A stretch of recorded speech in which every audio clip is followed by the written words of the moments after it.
Hey everybody, it's me with an overview of our Great Artist lesson for our first and second graders.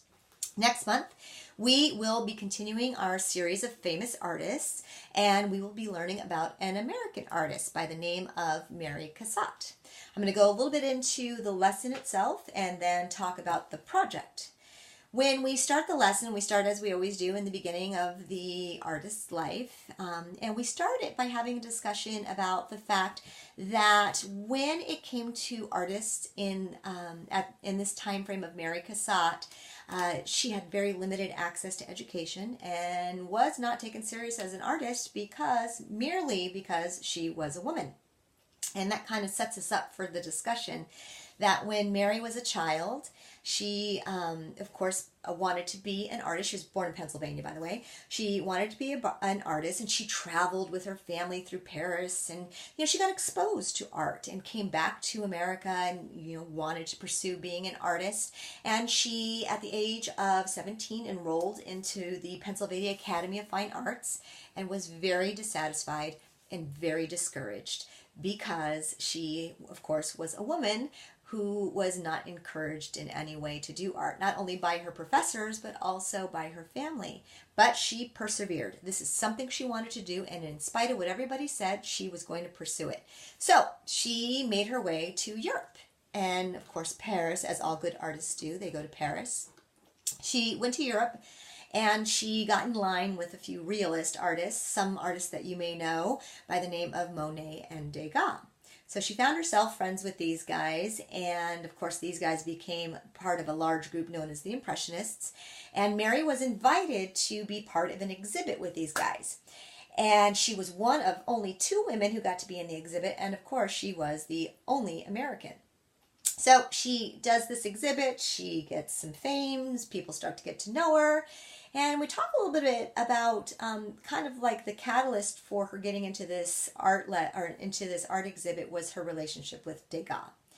Degas, a famous artist in his own right, and her were very close friends for many years. Now, so close that they encouraged each other and they inspired each other. And in fact, she said that she was indebted to Degas for the maturity of her artwork.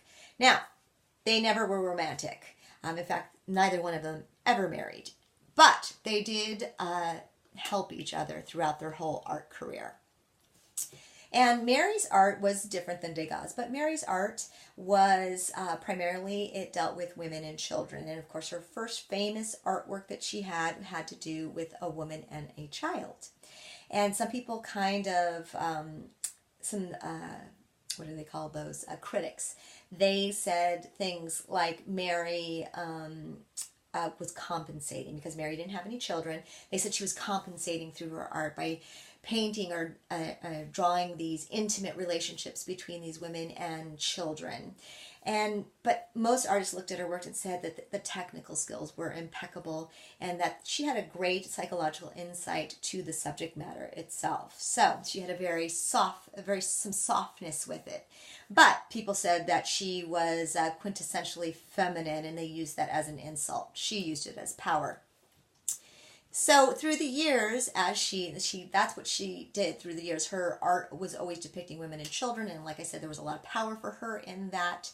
And in the end, we talk about her later years, and in the end, Mary stopped painting because she got cataracts. And funny enough, so did Degas. They both went blind in the end of their career. But Mary, although she lived a decade without painting, she always retained her enthusiasm as it pertained to art.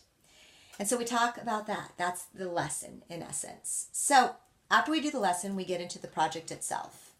And before we get into the project, we have a little transition statement that we do. And we ask the question, what do we think is the most important thing about Mary Cassatt's art? And the answer would be her relationship with people, or the relationship with people in the art, mainly children and women. And then we want to tap into their emotions a little bit, and that's what this project does. We ask them to think of someone in their life, a woman in their life that is very special to them, and how that woman makes them feel. And then we want them to create their own version of a Mary Cassatt painting depicting themselves with this very special woman in their life.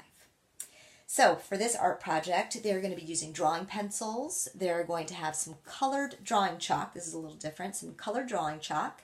And this colored drawing chalk, by the way, they come in long sticks, but we want to break them up. It's okay if they break, and they should break, because if it's a long stick of chalk, they're going to break anyways, and they're hard to handle. A nice small, even if they're, you could just take a piece of chalk and show them, boom, we're going to break it. It's totally fine. So they're going to be using this chalk, small pieces of the chalk to kind of get in. It's kind of like oil pastels. The smaller pieces always work better than the very large ones. So we want them to get in there with that, with the colored chalk. They're going to be taking these drawing pencils, and they're going to be doing an outline, a light drawing of themselves with this woman on a piece of light colored construction paper. They're going to take a piece of colored construction paper, do the light drawing, and then they're going to take the chalk and color in their drawing. Now, the other thing that we're going to give them is a piece of newspaper, a folded up piece of newspaper. And we're going to put that piece of newspaper underneath their construction paper after they've done their drawing, before they do their chalk. The thing about a piece of newspaper underneath chalk is that it gives it a little padding, which helps you press that chalk down into the paper a little bit better and gives you a purer, more rich color. So we give them the paper, put that underneath. We instruct them to press down in there. Now there's some do's and don'ts when it comes to working with chalk, and particularly this project. So the do, we want them to apply with some gentle firmness on top of that newspaper. Get some brighter colors. Another do is that any small details they add, like the eyes and eyebrows and nose and mouth, that's going to be layered on top of the other colors. So they're going to color in, you know, like let's say the flesh tone that they're going to use, and then we're going to ask them to layer on top of that the eyes and the nose and all those little details that they may want to add to these people that they're creating.